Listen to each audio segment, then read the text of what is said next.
আসসালামু আলাইকুম রহমতুল্লাহি ওয়া বারাকাতুহু। তো আজকে এমন একটা গল্প শোনাবো, তোমার ঈমান তাজা হয়ে যাবে। তো হযরত মুহাম্মদ সাল্লাল্লাহু আলাইহি ওয়াসাল্লামের রওজা মুবারকে একটা কবুতর প্রবেশ করেন।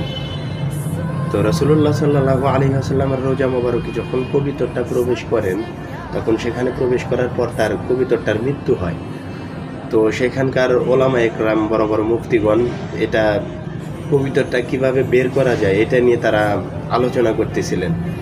তো তখন তাদের ডিসিশন হয় এমন একজন ব্যক্তিকে সেখানে পাঠানো হবে যার কোনো গুনাহ নেই, যে একদম গুনাহীন একজন মানুষ।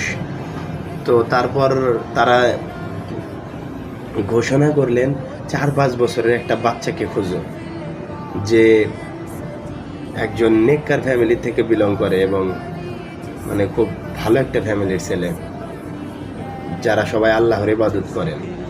তো তখন সেখানেই মদিনারই এক ফ্যামিলির একটা বাচ্চাকে তারা সিলেক্ট করলেন। করার পরে তো সেই ছেলেটাকে যখন রওজা মোবারকের ভিতরে যখন তাকে প্রবেশ করানো হয়, ওই ছেলেটা যখন কবুতরটা হাতে নিয়ে বাহিরে বের হয়ে আসেন, তখন 3 বার বললেন, ওয়াল্লাহি রাসূলুল্লাহি হাইয়ুন, আমি জিন্দা নবীকে দেখে এলাম, আমি জিন্দা নবীকে দেখে এলাম। আল্লাহু আকবার, আল্লাহু আকবার, আল্লাহু আকবার।